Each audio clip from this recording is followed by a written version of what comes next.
الحمدللہ ابھی آپ اور ہم کلام ربانی سماعت کر رہے تھے. بہت ہی خوش الحان آواز میں حافظ وقاری محمد علی صدیقی صاحب ہم کو کلام ربانی سنانے کی سعادت حاصل کر رہے تھے. آئیے بارگاہ رسالت صلی اللہ تعالیٰ علیہ وآلہ وسلم میں نذرانہ پیش کریں گے انشاءاللہ. اس کے بعد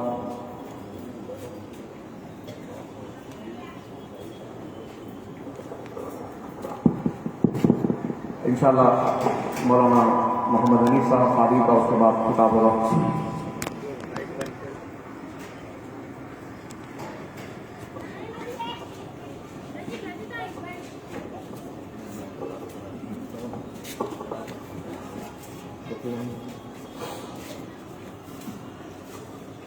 سب سے پہلے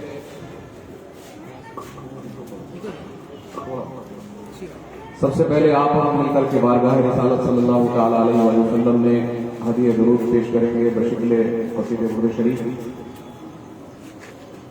تو اس سے پہلے میری گزارش ہے جو بھی حضرات الحمدللہ اپنی نشستوں پر بیٹھ گئے ہیں ادب کے لحاظ سے ممکن ہو تو اپنی جوتیوں کو پیروں سے جدا کر دیں کہ یہ بہت عظیم جلسے میں ہمارا کام. صلی اللہ علی محمد صلی اللہ علیہ وسلم صلی اللہ علی محمد صلی اللہ علیہ وسلم مولاي صل وسلم دائما ابدا على حبيبك خير الخلق كلهم. پڑھیے مولاي صل وسلم دائما ابدا على حبيبك خير الخلق كلهم. محمد سيد الكونين والثقلين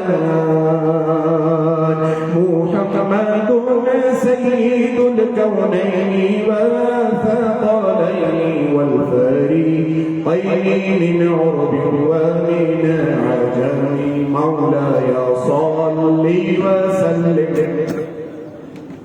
أبدا على حبيبك خير الخلق كلهم. یہ جو ہم پڑھ رہے ہیں درود پاک ہے. درود شریف کے پڑھنے کی فضیلت آپ جانتے ہیں. ایک مرتبہ اگر ہم درود پڑھتے ہیں تو اللہ تعالیٰ ہم پر 10 رحمتیں نازل فرماتا ہے. 10 گناہ ہمارے مٹا دیے جاتے ہیں اور 10 نیکیاں ہمارے نامہ اعمال میں جمع ہوتی ہیں.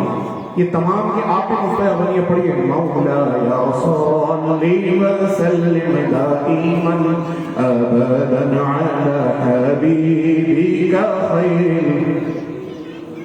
هو الحبيب الذي ترجى شفاعته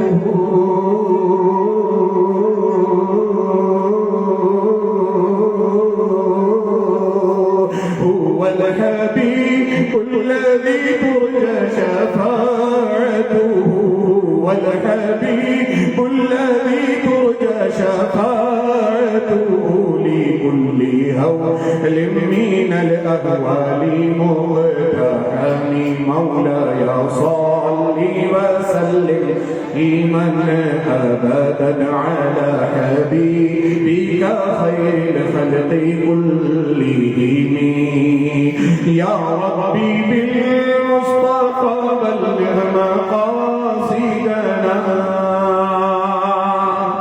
يا ربي بالمصطفى بلغ مقاصدنا يا ربي بالمصطفى بلغ مقاصدنا واغفر لنا ما مضى يا واسع الكرم وانصر لنا ديننا يا واسع الكرم واشف لنا مرضانا يا واسع الكرم وارحم على موتانا يا واسع الكرم.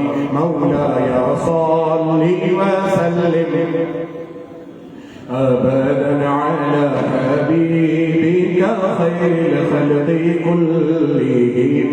مولاي صل وسلم دائما أبدا على حبيبك خير الخلق كلهم. واہ کیا جود کرم ہے شہبت تیرا نہیں سنتا ہی نہیں مانگنے والا تیرا نہیں سنتا ہی نہیں مانگنے والا تیرا. واہ کیا جود کرم فرش والے تیری شوکت کونوں کیا جانے. خسروا عرش پہ اڑتا ہے پھریرا تیرا. خسروا عرش پہ اڑتا ہے پھریرا تیرا. نہیں سنتا ہی مانگنے والا تیرا واہ کیا جود و کرم، تیرے ٹکڑوں پہ پلے غیر کی ٹھوکر میں نہ ڈال، تیرے ٹکڑوں پہ پلے غیر کی ٹھوکر میں نہ ڈال، جھڑکیاں کھائیں کہاں چھوڑ کے صدقہ تیرا، جھڑکیاں کھائیں کہاں چھوڑ کے صدقہ تیرا، نہیں سنتا ہی نہیں مانگنے والا تیرا، واہ کیا جود و کرم ہے شہبت تیرا، واہ کیا جود و کرم،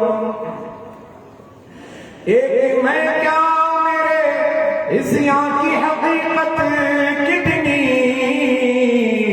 مجھ سے 100 لاکھ کو کافی ہے اشارہ تیرا، مجھ سے 100 لاکھ کو کافی ہے اشارہ تیرا، نہیں سنتا ہی نہیں مانگنے والا تیرا، مٹ گئے مٹتے ہیں مٹ جائیں گے دشمن تیرے، نہ مٹا ہے نہ مٹے گا کبھی چرچا تیرا، نہ مٹا ہے نہ مٹے گا کبھی چرچا تیرا، نہیں سنتا ہی نہیں مانگنے والا تیرا، واہ کیا جود و کرم۔ میں دعوت خطاب دیتا ہوں مولانا محترم مفتی محمد حنیف صاحب قادری کامل فقہ جامعہ نظامیہ کو وہ اپنے خطاب سامنے نوازیں۔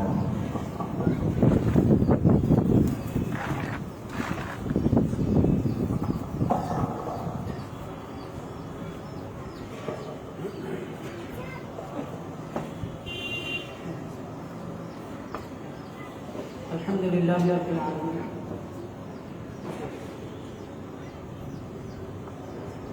حضرات آپ کے مولانا کا خطاب ہو، ہمارے آج کے جو موضوع مہمان قاری یہ قرآن ہیں حافظ محمد علی صدیقی صاحب گلپوشی صاحب، جناب خسرو بھائی کے ہونہار فرزند فیاض اللہ چشتی المعروف رضی اللہ عنہ۔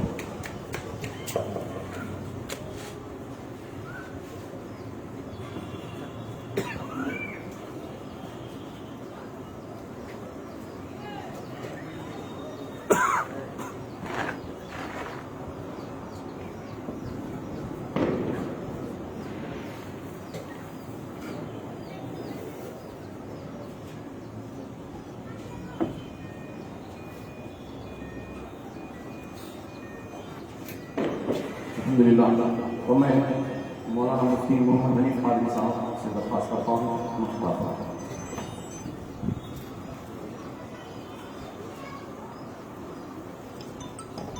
الحمدللہ رب العالمین والصلاة والسلام علی سید الانبیاء والمرسلین وعلی آلہ وصحبہ اجمعین۔ محترم حاضرین، معزز سامعین، السلام علیکم ورحمۃ اللہ وبرکاتہ۔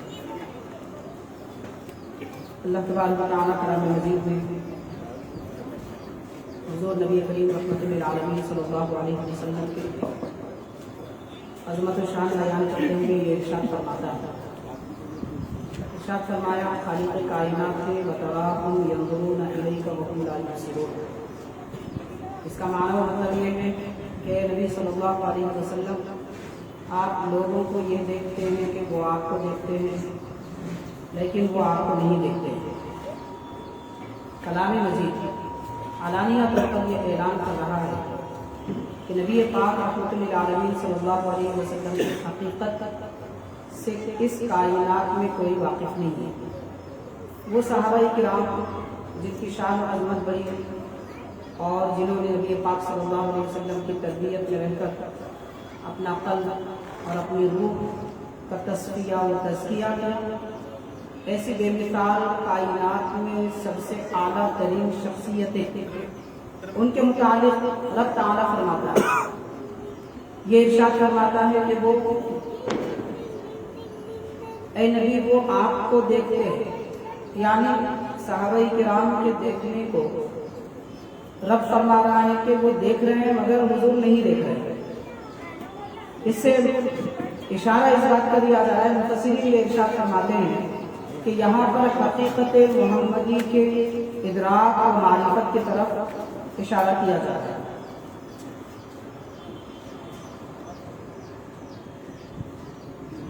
تو حاضرین، نبی پاک رحمۃ للعالمین صلی اللہ علیہ وسلم کی حقیقت کیا ہے، اس کو جاننا پہچاننا نہ صرف مشکل ہے بلکہ اس کائنات کے لیے ناممکن، کیونکہ اللہ تبارک و تعالیٰ نے پیارے آقا صلی اللہ علیہ وسلم کی شان اور عظمت کتنی بلند بتائی ہے، اور ایسے شان عظمت آپ کو عطا فرمائی کہ نہ کوئی جان سکا نہ پہچان سکا۔ اب جس نے جتنا جانا جتنا پہچانا وہ حضور کی صحبت میں رہ کر اور نبی پاک صلی اللہ علیہ وسلم کے جلوے سے مشرف ہو کر اپنی استعداد، اپنی طاقت اور اپنی صلاحیت کے مطابق حضور کو جانا، سرکار کی عظمت اور حقیقت کے مطابق نہیں، ہر کوئی اپنی حقیقت کے مطابق حضور کو جانا ہے۔ اس طرف اشارہ کلام مجید میں کیا جاتا ہے۔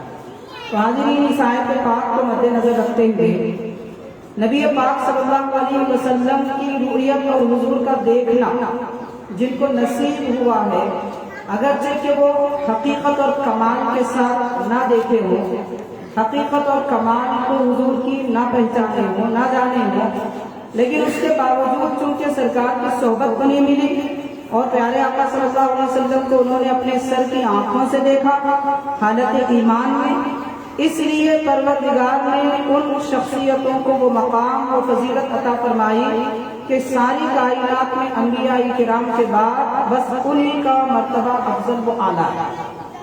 تو حاضرین، اس سے اندازہ کیا جائے کہ پیارے آقا صلی اللہ علیہ وسلم کے دیکھنے اور نبی پاک صلی اللہ علیہ وسلم کی رؤیت جن کو حاصل ہوئی ان کی شان و عظمت کیا ہوگی۔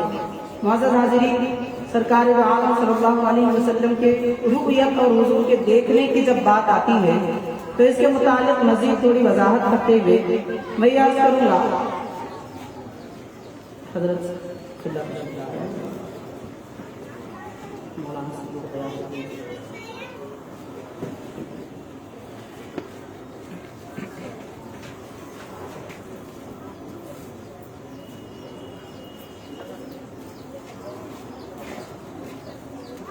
اللهم صل على سيدنا محمد وعلى آله وصحبه أفضل صلواتك وعدد معلوماتك وبارك وسلم۔ حاضرین، میں یہ عرض کر رہا تھا کہ نبی پاک صلی اللہ علیہ وسلم کو خالق کائنات نے جو عظمت و شان عطا فرمائی، نبی پاک صلی اللہ علیہ وسلم کی صحبت میں رہنے والے حضرات صحابہ کرام رضوان اللہ عنہم اجمعین کو حضور کی صحبت کی وجہ سے اور پیارے آقا کے دیدار کی وجہ سے ان کو یہ فضیلت و شرف ملا کہ کائنات میں ان جیسی کوئی شخصیت اور کوئی ہستی نہ آئی ہے اور نہ ہی قیامت تک آ سکتی ہے۔ ان کی فضیلت، ان کا مقام انبیاء کرام کے بعد ساری کائنات میں سب سے افضل ہے۔ اب حاضرین، یہ جس دور سے گزر رہے ہیں، یہ دور ایسا دور ہے، اس وقت ہر آدمی اپنی آنکھوں میں اچھے مناظر بچانا چاہتا ہے، اپنے دل میں بہترین سینس کا منظر بچانا چاہتا ہے، بسانا چاہتا ہے۔ ہر آدمی یہ چاہتا ہے کہ وہ کچھ اچھا دیکھے، اسی لیے لوگ سیر و تفریح بھی کرتے ہیں تاکہ بہت اچھی عمارتیں دیکھیں، اور سیر و تفریح اس لیے کرتے ہیں، بعض لوگوں کا مزاج سمندروں کے کنارے ساحلوں سے زیادہ جڑا ہوا رہتا ہے، اس لیے وہ بیچز کی سیر کرتے ہیں، بعض لوگ قدیم عمارتوں کو پسند کرتے ہیں اس لیے اس کو دیکھتے ہیں، اور بعض ایسے ہیں کہ جو ہواؤں میں فضاؤں میں بلند ہو کر زمین کا نظارہ کرنا چاہتے ہیں، اور کچھ ایسے ہیں کہ زمانے کے لوگوں کو دیکھنا چاہتے ہیں۔ بہرحال دیکھنا تو ہر کوئی چاہتا ہے۔ اللہ تعالیٰ نے جب آنکھیں عطا فرمائی ہیں تو ظاہر ہے کہ ہر آدمی دیکھے گا اور دیکھنا چاہے گا، لیکن اس دنیا میں صحابہ کرام نے جو دیکھا ان سے بڑھ کر کسی نے کچھ نہیں دیکھا۔ صحابہ کرام کو رب نے جو نعمت عطا فرمائی، نبی پاک صلی اللہ علیہ وسلم کے دیدار کی، اس سے بڑھ کر کوئی نعمت کسی انسان کو عطا نہیں کی گئی. یہ عظیم نعمت ہے نبی پاک صلی اللہ علیہ وسلم کا جلوہ دیکھنا. اسی لیے زندگی میں ایک لمحے کے لیے بھی حالت ایمان میں جن کو پیارے آقا صلی اللہ علیہ وسلم کا دیدار نصیب ہوا وہ ہمیشہ کے لیے سب سے افضل سب سے بہتر ہو گئے اور اتنے بلند ہو گئے کہ ان کے لیے جنت کا بشارہ جنت کی خوشخبری سنا دی گئی.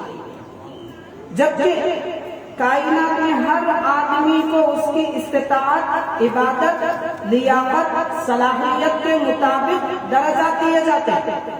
ایک صحابہ کرام کی جماعت ایسی ہے کہ جن کو نہ عبادت نہ لیاقت نہ صلاحیت صرف نبی کی صحبت اور نبی کی روحیت کی وجہ سے مقام ملا.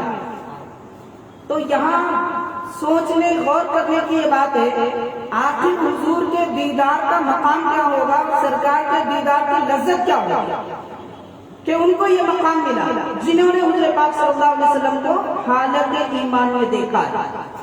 یہاں تک نبی پاک صلی اللہ علیہ وسلم نے فرمایا کہ میرے صحابہ کرام اگر میرے صحابہ کرام آدھا سا جو خیرات کریں یعنی 1.25 کلو کی مقدار میں جو گھیوں وغیرہ کوئی چیز خیرات کریں اور ان کے بعد والے احد پہاڑ کے برابر بھی سونا خیرات کریں تو ان کے ثواب کو نہیں پا سکتے. یہ فضیلت صحابہ کرام کو کیوں ملی؟ صرف نبی پاک صلی اللہ علیہ وسلم کے دیدار کی وجہ سے, حضور کی صحبت کی وجہ سے.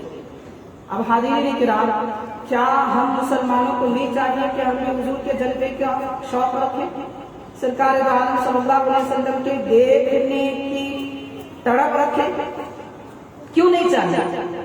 آج ہماری قوم اتنی بری حالت میں گزر رہی ہے کہ افسوس کی بات ہے فون پہ نظر پڑتی ہے تو کبھی ہٹتی نہیں, فلم کے پردے پہ نظر پڑتی ہے تو کبھی ہٹتی نہیں, اور دنیا کے مناظر میں لوگ منہمک ہیں تو پھر کبھی اس غفلت سے نکلتے نہیں.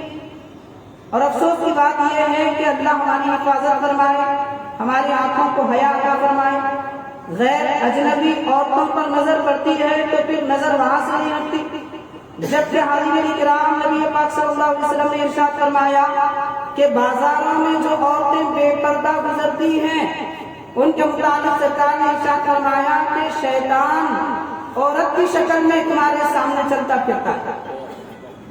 یعنی وہ عورت جو بے پردہ ہے اس کو شیطان کہا گیا. باضابطہ حدیث پاک ہے ان الشیطان یتمثل فی صورت المرأة ان المرأة تدبر فی صورت الشیطان وتقبل. نبی پاک صلی اللہ علیہ وسلم یہ ارشاد فرما رہے ہیں. تو ایسی نازیبا حرکتوں میں آج لوگ مبتلا ہیں, اور آج ہماری قوم کا حال یہ ہے کہ ہم اپنے بچوں کی پرورش فونوں کی محبت میں کرتے ہیں, ناچ گانے کی محبت میں کرتے ہیں, دنیا کے کھانے پینے کی خواہشات کی محبت میں کرتے ہیں, بہترین لباس کی محبت میں پرورش کی جا رہی ہے. جبکہ صحابہ کرام نے اپنے بچوں کی پرورش سرکار کی محبت میں کی, اور صحابہ کرام نے اپنے بچوں کو حضور کی محبت کا جام پلایا. اللہ کے نبی صلی اللہ علیہ وسلم کے جلوے کے بغیر صحابہ کرام کی نہ صبح ہوتی تھی نہ شام ہوتی تھی, لیکن اس زمانے میں ان بزرگوں کو وہ فضیلت و مقام ملا ہے. اللہ کے نبی صلی اللہ علیہ وسلم نے ہم کو بھی اس نعمت سے محروم نہیں فرمایا, بلکہ پیارے آقا صلی اللہ علیہ وسلم نے بشارت عطا فرمائی. اللہ کے نبی صلی اللہ علیہ وسلم نے خوشخبری عطا فرمائی اور یہ ارشاد فرمایا کہ من رآنی فی المنام فقد رآنی, کہ جس نے مجھے خواب میں دیکھا اے لوگوں یاد رکھو اس نے میرا ہی جلوہ دیکھا ہے. بخاری شریف کی یہ حدیث ہے, مسلم شریف میں حدیث پاک ہے, جامع ترمذی میں حدیث پاک ہے, مستدرک حاکم میں حدیث پاک ہے. ایک دو نہیں سینکڑوں روایتیں ہمیں اس قسم کی ملتی ہیں. تو پیارے آقا صلی اللہ علیہ وسلم آنے والی اپنی امت کو خوشخبری عطا فرما رہے ہیں کہ اے لوگوں میرے صحابہ کو میں نے اپنے دید کے جام پلائے, میرے صحابہ کرام کو میں نے میرے دیدار کے جلوے انہیں عطا فرمائے. تم یہ مت سمجھو کہ تم محروم رہو گے. اگر تمہارے دل میں تڑپ ہے, اگر تمہیں شوق ہے کہ تم مجھے دیکھنا چاہتے ہو تو یاد رکھو اگر کوئی خواب میں بھی مجھے دیکھ لیتا ہے تو حضور نے فرمایا اس نے حقیقت میں مجھے دیکھ لیا. اور یہ حدیث بخاری ہے، اس کو کوئی ضعیف نہیں کہہ سکتا، اس کو کوئی غلط نہیں کہہ سکتا، اس کی سند پر کوئی کلام نہیں کر سکتا، اس کی حقانیت پر اتنا یقین ہے جتنا کہ کل نکلنے والے سورج پر لوگوں کو یقین رہتا ہے، اس کی سچائی پر اتنا یقین ہے جتنا کہ آج کے اندھیرے پر لوگوں کو یقین ہے، بلکہ اس سے بڑھ کر یقین اس حدیث پاک کی صحت پر اور اس کی حقانیت پر ہے۔ تو نبی پاک صلی اللہ علیہ وسلم اپنی امت کو خوشخبری عطا فرما رہے ہیں کہ جس نے مجھے خواب میں دیکھا وہ حقیقت میں مجھے دیکھا ہے۔ کیوں؟ اس لیے کہ فرماتے ہیں فَإِنَّ الشَّيْطَانَ لَا يَتَمَثَّلُ بِي، شیطان میری شکل و صورت اختیار نہیں کر سکتا۔ حاضرین کرام، نبی پاک صلی اللہ علیہ وسلم نے جو ارشادات خواب میں دیکھنے کے متعلق فرمائے اس میں روایتیں بہت ساری ہیں۔ ان میں ایک روایت میں آتا ہے کہ جس نے مجھے خواب میں دیکھا اس نے حقیقت میں مجھے دیکھا، اور ایک جگہ آتا ہے کہ من رآنی فی المنام فقد رأى الحق، کہ جس نے مجھے خواب میں دیکھا اس نے اللہ تعالیٰ کا دیدار کیا۔ اس لیے کہ نبی کا جلوہ خدا کا جلوہ ہے، نبی کا پھینکنا خدا کا پھینکنا ہے۔ قرآن مجید کہتا ہے نبی کی اطاعت رب کی اطاعت ہے، نبی کا فرمان رب کا فرمان ہے، تو نبی کا جلوہ بھی اللہ کا جلوہ ہے۔ تو حضور فرماتے ہیں، یہ مستدرک حاکم کی حدیث ہے، من رآنی فی المنام فقد رأى الحق، کہ اس نے حق تعالیٰ کو دیکھا ہے، یا یہ مطلب ہے کہ حقیقت میں اس نے مجھے کو دیکھا ہے۔ اور ایک حدیث پاک میں آتا ہے من رآنی فی المنام فسیرانی فی الیقظۃ، کہ جس نے مجھے خواب میں دیکھا اسے خوشخبری ہے کہ وہ حقیقت میں زندگی میں سر کی آنکھوں سے بھی میرا دیدار کر لے گا۔ خواب میں نبی پاک صلی اللہ علیہ وسلم کا جلوہ اگر کسی کو نظر آتا ہے تو حاضرین کرام خوشخبری دی جا رہی ہے کہ وہ حقیقت میں بھی پیارے آقا صلی اللہ علیہ وسلم کا جلوہ اپنی ان سر کی آنکھوں سے حقیقت رحمۃ اللہ علیہ اپنی کتاب روض الریاحین میں یہ تحریر فرماتے ہیں، ارشاد فرماتے ہیں کہ ایک بزرگ سے میں نے سنا ہے۔ امام یافعی رحمۃ اللہ علیہ وہ شخصیت ہے جنہوں نے حضرت سیدنا غوث اعظم سید رضی اللہ تعالیٰ عنہ کی سیرت پر ایک معتبر مستند کتاب تحریر فرمائی ہے۔ تو اس میں اسی کتاب میں روض الریاحین میں آپ فرماتے ہیں ایک بزرگ سے میں نے سنا ہے، وہ فرماتے ہیں کہ میں نے جب بھی کعبہ شریف کا طواف کیا، کعبہ شریف کی زیارت کی، تو اکثر پیر کی رات میں، شب جمعرات میں یعنی چہارشنبے کی رات میں، اور شب جمعہ یعنی جمعرات کے بعد والی رات میں، ان 3 راتوں میں نے جب بھی خانہ کعبہ کا طواف کیا، وہ بزرگ فرماتے ہیں میں نے دیکھا انبیاء کرام کعبے کے اطراف میں طواف کر رہے ہیں، اور طواف کے بعد اکثر میں نے یہ دیکھا ہے کہ حضرت سیدنا ابراہیم علیہ السلام کعبے کے دروازے کے سامنے جلوہ افروز رہتے ہیں، اور آپ کی شریعت پر چلنے والے سب انبیاء آپ کے ساتھ میں بیٹھتے ہیں، اور حلقہ ان کا ذکر کا منعقد ہوتا تھا۔ اور میں نے وہ بزرگ فرماتے ہیں میں نے نبی پاک صلی اللہ علیہ وسلم کا جلوہ بارہا دیکھا ہے کہ ہمارے آقا رحمت للعالمین صلی اللہ علیہ وسلم رکن یمانی کے پاس جلوہ افروز ہوتے ہیں، اور تمام صحابہ کرام اور تمام امت کے اولیاء حضور کی صحبت میں جلوہ افروز رہتے ہیں، اور حضور انہیں درس عطا فرماتے ہیں، ذکر کی محفل منعقد ہوتی ہے۔ علانیہ نبی پاک صلی اللہ علیہ وسلم کو اور دیگر صحابہ کرام کو اکابر امت میں اولیاء اللہ نے حقیقت میں جلوہ دیکھا ہے، اس میں کوئی تعجب کی بات نہیں ہے۔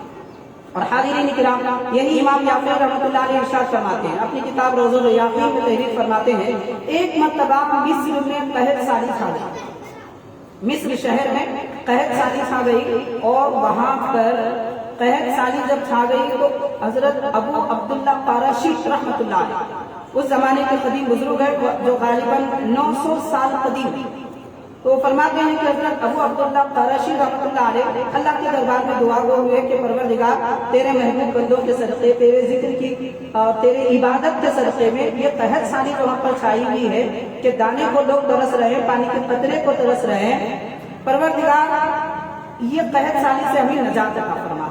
تو غیب سے آواز آئی کہ اے میرے بندے، مصر والوں سے یہ قحط دور ہونے والا نہیں ہے، آپ کا دعا کرنا بیکار ہے، آپ کی دعا قبول نہیں ہوگی کیونکہ یہ اللہ کا فیصلہ ہے۔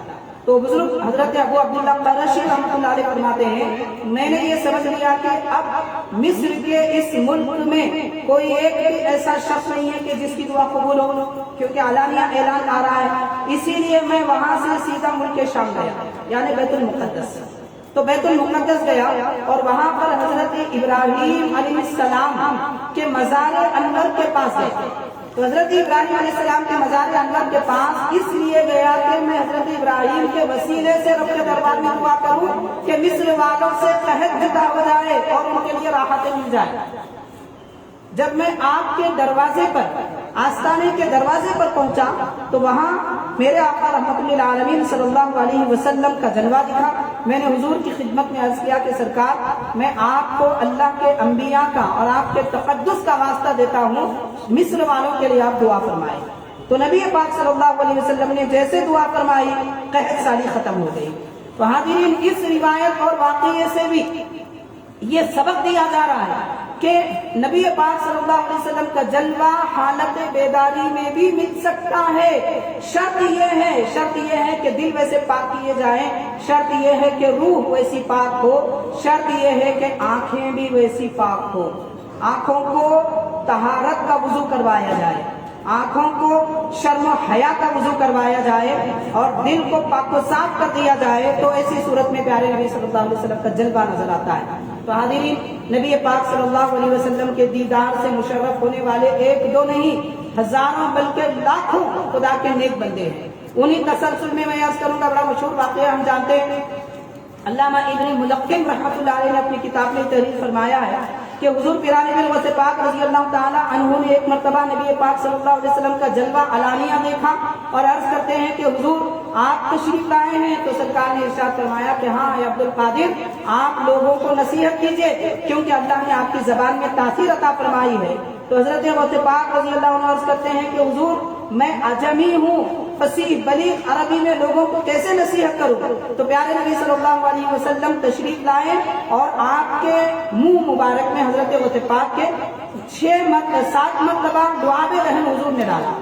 تو حاضرین، یہ علانیہ جلوہ حضرت پیران پیر رضی اللہ تعالی عنہ نے نبی پاک صلی اللہ علیہ وسلم کا دیکھا ہے۔ اور اس کے علاوہ ہمارے ملک دکن میں بھی ایسے بڑے بڑے اکابر حضرات گزرے ہیں۔ مثال کے طور پر حضرت شیخ الاسلام عارف باللہ سیدنا امام محمد انوار اللہ فاروقی علیہ رحمت و رضوان کی سیرت پاک میں لکھا جاتا ہے کہ آپ نے مدینہ پاک کا رخ کیا اور وہیں رہنے کے ارادے سے تشریف لے گئے۔ 5 سال کا عرصہ تقریباً آپ نے ایک حج سے دوسرے حج کے درمیان کا عرصہ مدینہ پاک میں روضہ رسول میں گزارا۔